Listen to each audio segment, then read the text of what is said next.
المولى ونعم النصير. أعوذ بالله السميع العليم من الشيطان اللعين الرجيم. بسم الله الرحمن الرحيم. الحمد لله رب العالمين، والصلاة والسلام على رسوله الكريم وآله الطيبين الطاهرين المعصومين المظلومين الذين أذهب الله عنهم الرجس وطهرهم تطهيرا.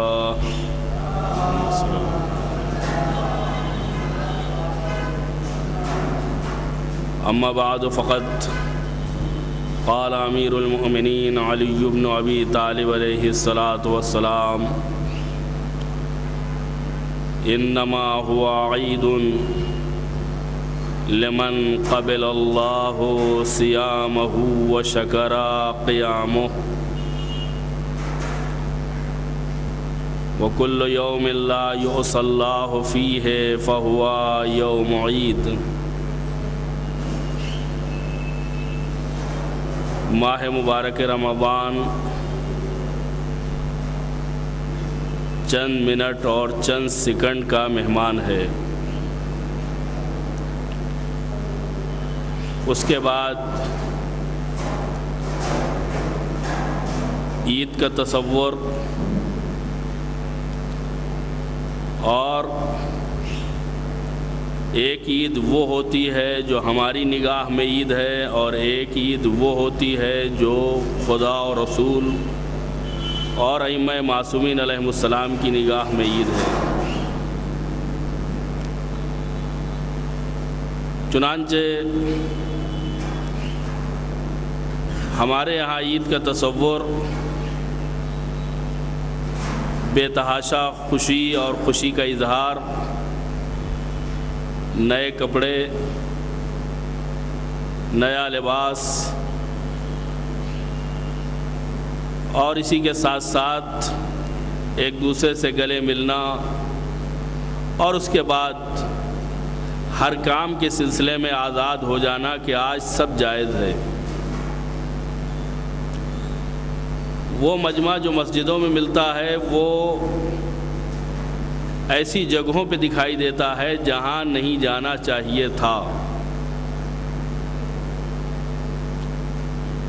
اگر کسی سے پوچھا جائے کہ تم فلاں جگہ کیوں گئے تھے، مثلا سنیما دیکھنے،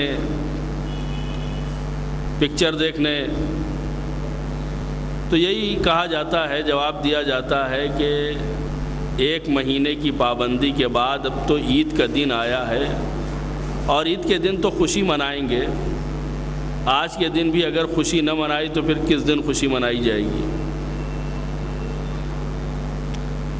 یعنی ہماری نگاہ میں جو کچھ ماہ مبارک میں ناجائز تھا وہ عید کے دن جائز ہو گیا. جن باتوں سے ہمیں پرہیز تھا وہی باتیں ہماری پھر سے آ گئیں. اب نہ وہ نمازوں میں ہمہ، نہ مسجدوں میں گہما گہمی، اور نہ عبادت کا اہتمام. سوال یہ پیدا ہوتا ہے کہ اگر ہم عبادت خدا کے حکم سے کرتے ہیں تو خدا کا حکم ماہ مبارک میں بھی ہے، اور ماہ مبارک سے پہلے اور ماہ مبارک کے بعد بھی ہے.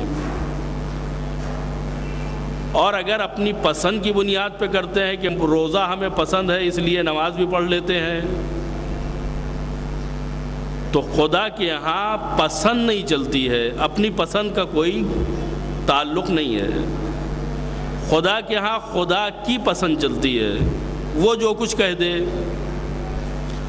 وہ جس چیز کا مطالبہ کر لے، وہ جو چیز چاہ لے وہی انجام دینا ہوگا، اور یہی بندگی کا تقاضا ہے.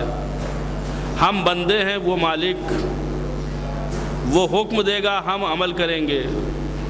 اس نے کہا نماز پڑھو یہ نہیں کہا کہ ماہ مبارک میں پڑھو اور شوال میں نہ پڑھو، لہذا ہمیشہ نماز پڑھنا پڑے گی۔ اس نے کہا روزہ رکھو، ماہ مبارک میں کہا ماہ مبارک میں روزہ رکھیں گے۔ اگر وہ سال بھر کے لیے کہہ دیتا کہ روزہ رکھو تو ہمارے اوپر واجب ہوتا کہ ہم روزہ رکھتے۔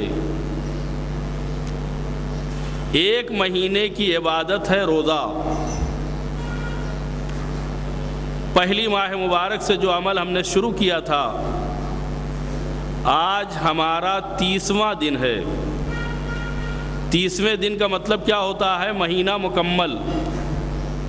سب سے بڑی نعمت یہی ہے کہ خدا نے ہمیں صحت و عافیت دی اور ہم نے اپنے پورے ہوش و حواس اور سلامتی کے ساتھ ماہ مبارک کے روزوں کو مکمل کیا، یعنی بیمار نہیں پڑے، کوئی تکلیف نہیں آئی، روزہ چھوڑنے کی نوبت نہیں آئی۔ یہ خود ایک انعام پروردگار ہے کہ خدا نے اس مہینے میں ہم سے کام لے لیا اور روزہ ہم سے رکھوا لیا۔ یہ ایک کام۔ عام طور پر کہیں ہم نوکری کرتے ہیں، کہیں ہم کام کرتے ہیں تو مہینے میں تنخواہ ملتی ہے۔ عید کے دن کی خوشی کا مطلب ایسا نہیں ہے کہ آج خدا نے قلم تکلیف اٹھا لیا، اب جو چاہے کرو، اس کی خوشی نہیں ہے۔ خوشی اس بات کی ہے کہ ایک مہینے تک ہم نے جو اللہ کی اطاعت اور عبادت کی ہے، عید کے دن اس کی مزدوری ملنے والی ہے، عید کے دن اس کا صلہ ملنے والا ہے، اس کی تنخواہ ملنے والی ہے۔ تنخواہ کا مطلب کیا ہوتا ہے؟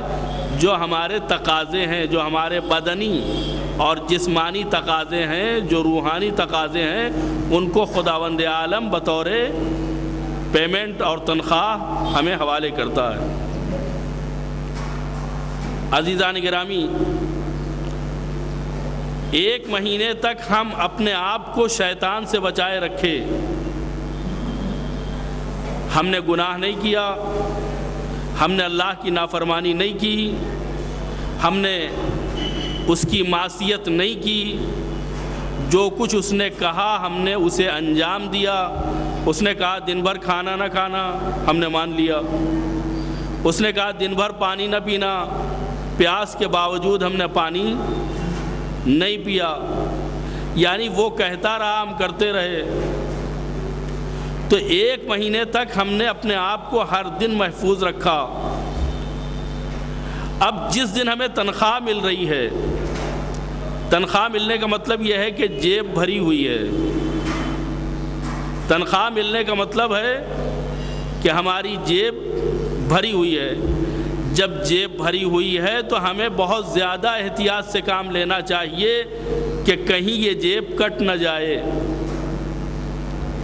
کہیں اس جیب سے وہ رقم، وہ ہماری مزدوری جو خدا نے دی ہے وہ نکل نہ جائے۔ لہذا جو عقل مند ہوتے ہیں، جو سمجھدار ہوتے ہیں، وہ تنخواہ ملنے والے دن کسی بھیڑ بھاڑ کی جگہوں پر نہیں جاتے، اس لیے کہ اگر وہ کہیں ایسی ویسی جگہ پر چلے گئے تو ممکن ہے ان کی جیب کٹ جائے اور مہینے بھر کی تنخواہ ان کی جیب سے چلی جائے۔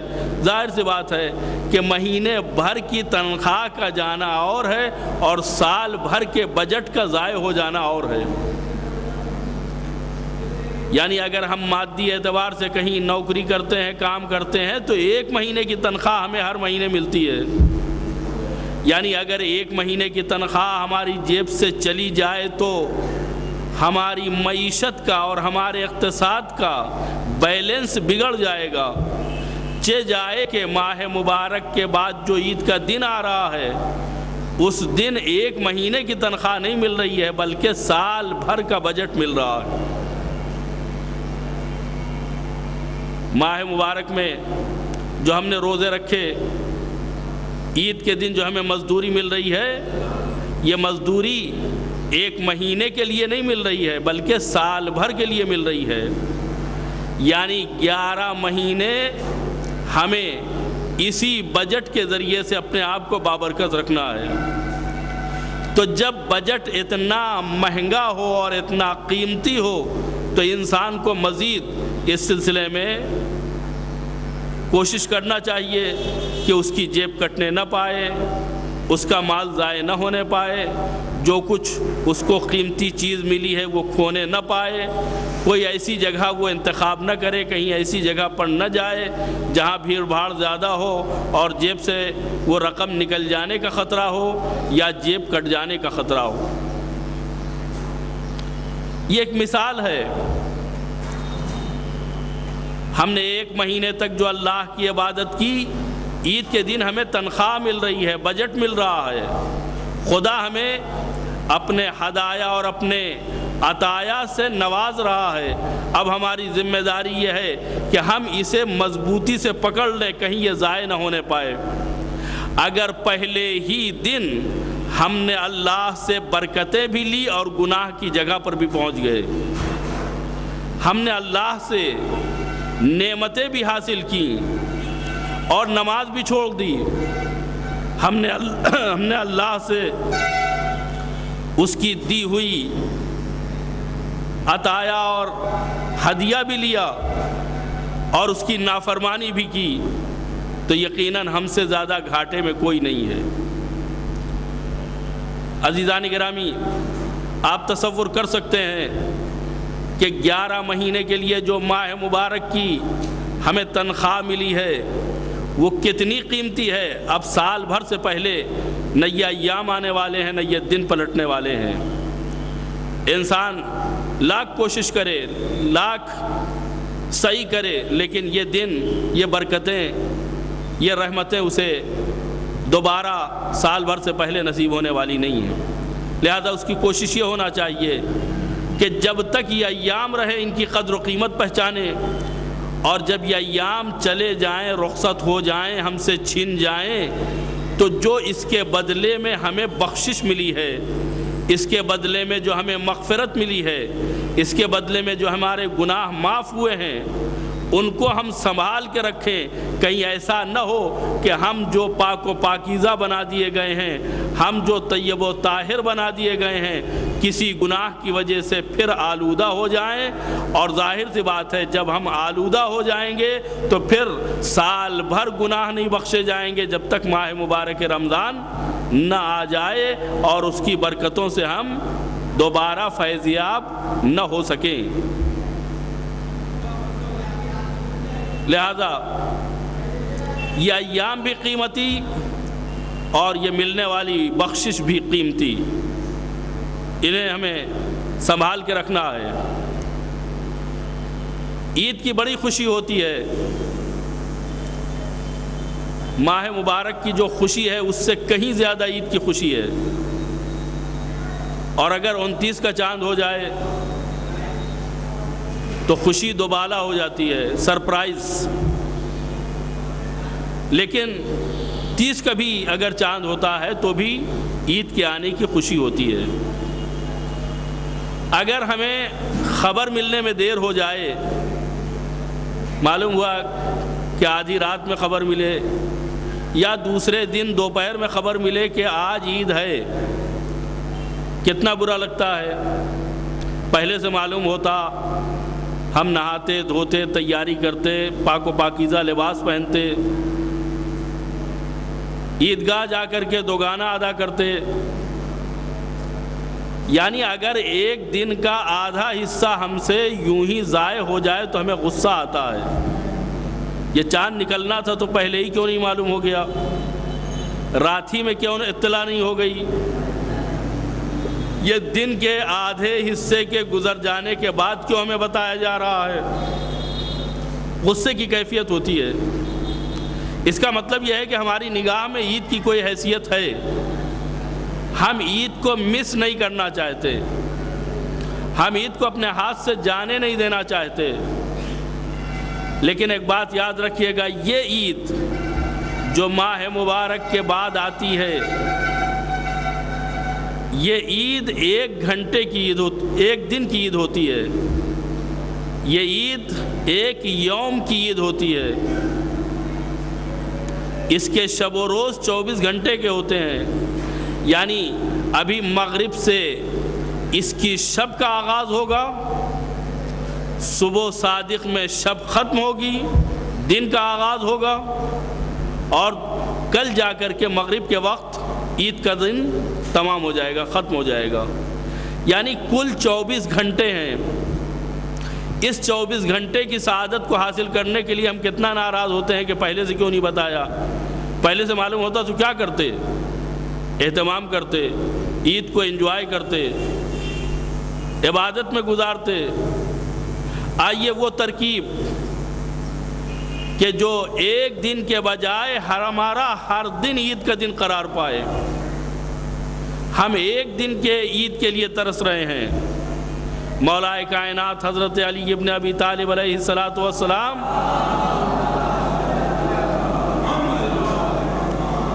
ایک نقل کی بنا پر، جیسا کہ میں نے ابتدا میں آپ کے سامنے حدیث کی تلاوت کی، کہ آپ فرماتے ہیں کہ عید تو اس کی ہے،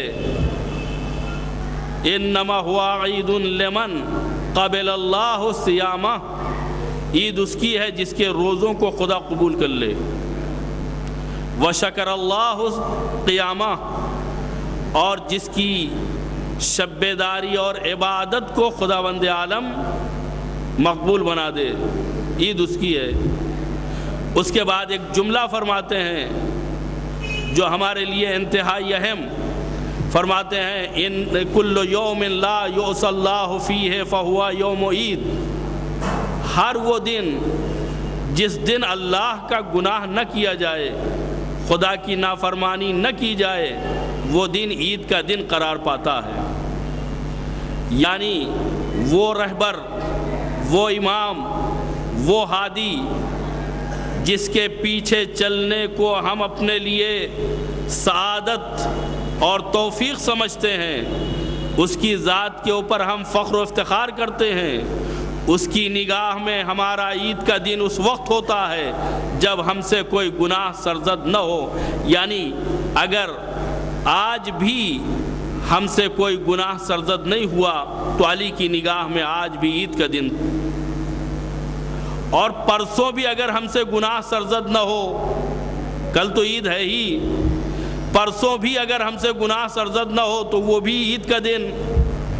اسی طریقے سے سال بھر اگر ہر دن ہم ایسے گزار دیں جس میں خدا کی نافرمانی نہ ہونے پائے، تو ائمہ طاہرین کی نگاہ میں، معصومین کی نگاہ میں، خدا و رسول کی نگاہ میں وہ دن عید کا دن قرار پاتا ہے۔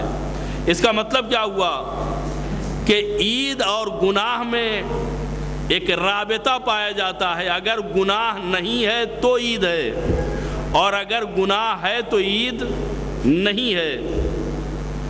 یعنی انسان کا ہر دن عید کا دن قرار پا سکتا ہے اگر وہ اپنے دامن کو گناہ کی آلودگی سے بچا لے۔ لیکن اگر خدا نخواستہ ماہ مبارک کے 30 روزے رکھنے کے بعد اور 30 دن کی عبادتیں اور تسبیحات وغیرہ پڑھنے کے بعد ہم عید کے دن گناہوں میں ملوث ہو جاتے ہیں، تو جو آفیشیل ہمارے لیے عید کا دن ہے وہ بھی عید کا دن نہیں قرار پاتا۔ کیوں؟ اس لیے کہ اس دن ہم گناہ کر رہے ہیں۔ مولا نے کیا فرمایا؟ جس دن گناہ نہ ہو وہ دن عید کا ہے۔ لیکن اگر ہم نے عید ہی کے دن گناہ کر لیا تو پھر وہ عید کا دن قرار نہیں پاتا ہے۔ عید کا دن یعنی مزدوری کا دن، اجرت پانے کا دن، جزا پانے کا دن، خدا کی خوشنودی حاصل کرنے کا دن۔ عید یعنی رضائے رب کو حاصل کرنے کا دن۔ لیکن یہ رضائے رب اس وقت تک حاصل نہیں ہو سکتی جب تک کہ ہم اپنے جیسے بندوں کو خوش نہ کریں۔ 30 دن کے روزے اس وقت تک قبول نہیں ہوں گے جب تک ہم اپنے بھائیوں اور اپنے مستحق رشتہ داروں کی مدد نہ کریں فطرے کے ذریعے سے۔ فطرہ جو عید الفطر سے تعلق رکھتا ہے، ہر آدمی 3 کلو غذا، 3 کلو اناج اپنی طرف سے خدا کی راہ میں واجب قربتاً اللہ کی نیت سے کسی غریب مستحق اہل بیت کے پیروکار کو دے گا۔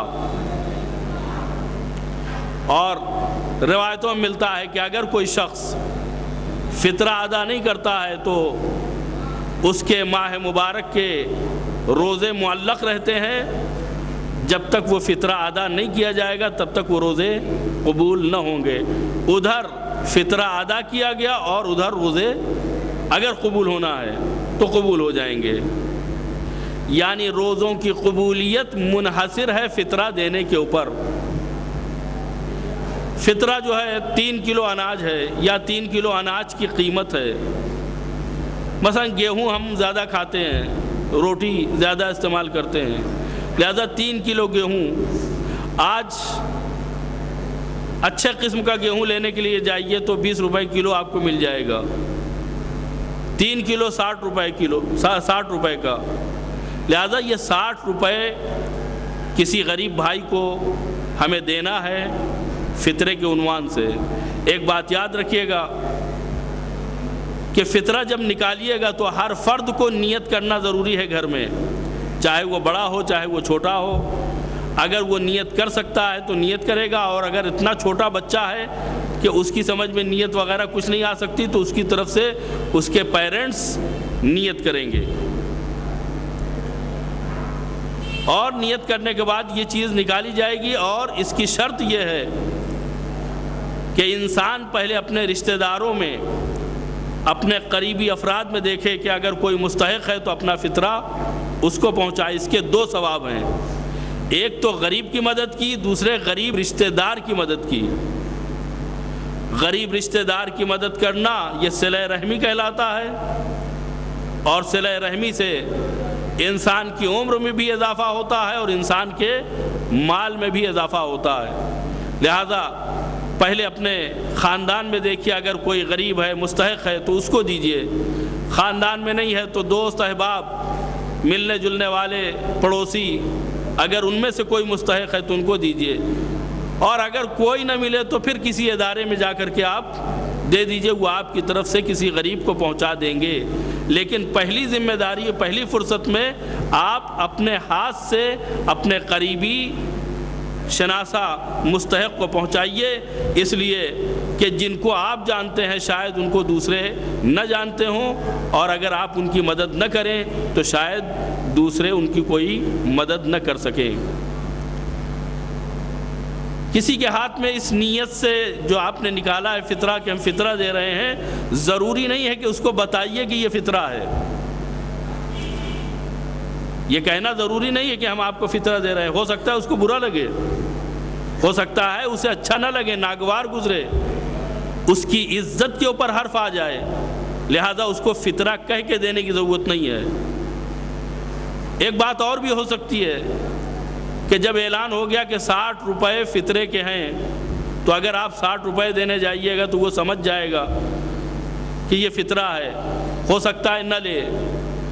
تو یہ 60 روپے جو کہے گئے ہیں یہ 60 روپے کم سے کم ہیں۔ اگر آپ اس میں 40 لگا کر کے اس کو 100 بنا دیں، راؤنڈ فیگر بنا دیں، اور اس کو بطور ہدیہ یا بطور تحفہ اس کو دیں، یا اپنے کسی رشتہ دار کے بچے کو دے دیں تاکہ باپ تک پہنچ جائے، بطور عیدی دے دیں، تو اس طریقے سے اس کی غیرت کے اوپر بھی کوئی حرف نہیں آئے گا اور اس کی مدد بھی ہو جائے گی۔ تو جب تک ہم فطرہ نہ نکالیں گے نہ ہماری عبادت قبول ہوگی، نہ ہمارا روزہ قبول ہوگا۔ خدا جس کام کے لیے ہمیں روزہ رکھوا رہا تھا وہ یہی کام ہے کہ ہمارے دل میں لوگوں کا درد پیدا ہو جائے۔ 1 مہینے تک بھوکے رہے ہو، تمہیں معلوم ہو گیا ہوگا کہ بھوک کسے کہتے ہیں، تمہیں معلوم ہو گیا ہوگا کہ فاقہ کسے کہتے ہیں۔ اب کسی فاقہ کش کو اپنے دروازے سے بھگانا نہیں، اب کسی بھوکے کو اپنے دروازے سے ٹھکرانا نہیں۔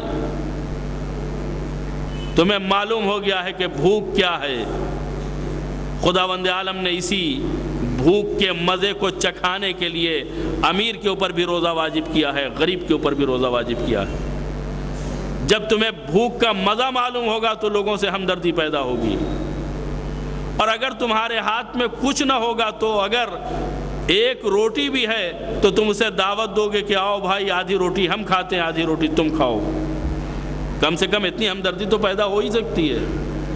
اسلام یہی چاہتا ہے کہ اتنی ہمدردی پیدا ہو جائے کہ جو کچھ سامنے ہے وہ مل بانٹ کے کھاؤ، تمہارا بھائی بھوکا نہ رہے اور تم گلے تک کھائے ہوئے نہ رہو۔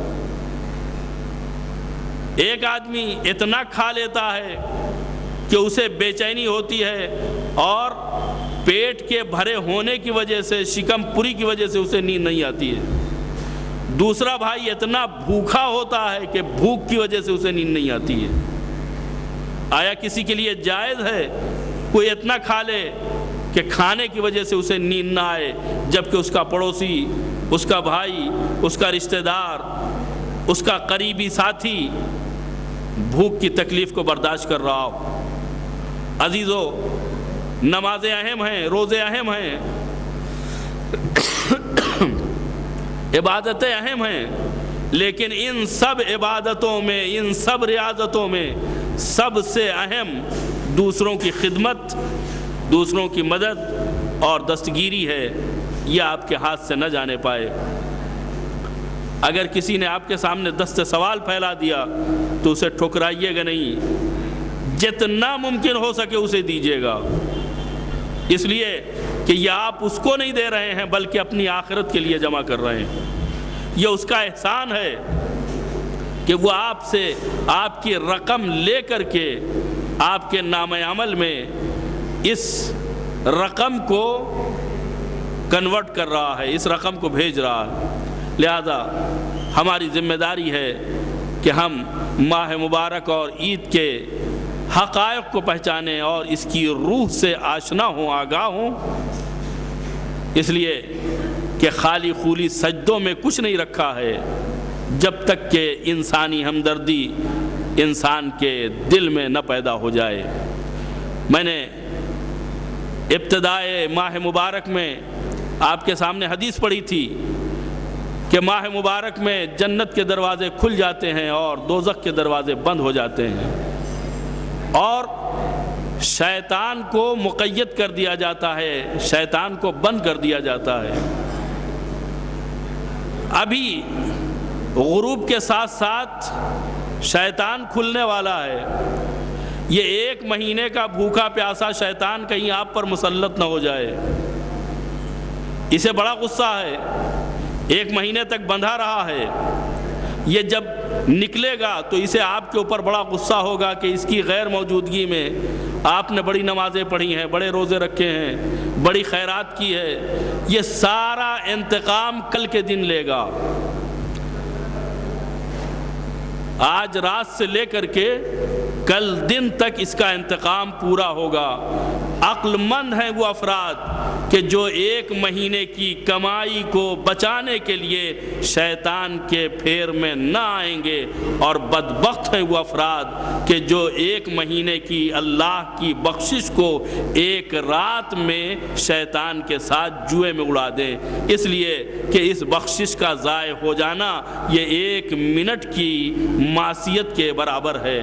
خدایا تجھے واسطہ ہے محمد و آل محمد کا، تو نے اپنی عنایتوں سے جو ہمیں بخشا ہے، جو ہمیں رحمت و برکت کا مورد قرار دیا ہے، پروردگارہ ان رحمتوں کو اور برکتوں کو ہمارے لیے سال بھر تک باقی اور قائم رکھ۔ پروردگارہ تو نے ماہ مبارک میں عبادت اور روزہ رکھنے کی توفیق عنایت فرمائی۔ مالک آج ان لمحات میں تیرے روزے کا اختتام ہو رہا ہے، پروردگارہ تو ہمارے اس حقیر روزے اور حقیر عبادتوں کو اپنے رحم و کرم سے قبول فرماؤ۔ مالک ہماری توفیقات میں اضافہ فرماؤ۔ مالک ہمارے کبیرہ اور صغیرہ گناہوں کو بخش دے، ہمارے والدین، اعزاء، اقربا، تمام افراد مومنین و مومنات کے گناہوں کو معاف فرما دے۔ دنیا میں ہمیں زیارت حسین اور آخرت میں شفاعت حسین نصیب فرماؤ۔ ہمیں حج بیت اللہ کی سعادت عنایت فرماؤ۔ پروردگارہ محمد و آل محمد کے صدقے میں ہمیں اس وقت تک موت نہ دینا جب تک کہ تیری ذات اور ہمارے زمانے کا امام ہم سے راضی نہ ہو جائے۔ پرچم اسلام کو سربلند فرماؤ۔ پرچم کفر و نفاق کو سرنگوں فرما، علماء اعلام اور مراج کرام کی حفاظت فرما، روضہ مقدس کی حفاظت فرما، اہل بیت کے چاہنے والے جہاں کہیں بھی ہوں خصوصاً عراق میں ان کی جان و مال، عزت و ناموس کی حفاظت فرما، جمہوریہ اسلامیہ ایران کی حفاظت فرما، امریکہ، اسرائیل اور تمام اسلام دشمن طاقتوں کو نیست و نابود فرما۔ پروردگارہ عید کے دن ہماری عیدی امام زمانہ کا ظہور قرار دے، ان کے آنے سے زمانے کو عدل و انصاف سے بھر دے، ہمیں ان کے اعوان و انصار میں شمار فرما۔ وصلی اللہ علی محمد وآلہ الطیبین الطاہرین المعصومین۔ آپ حضرات ایک سورہ فاتحہ جملہ مومنین و مومنات کو ایصال فرما دیں۔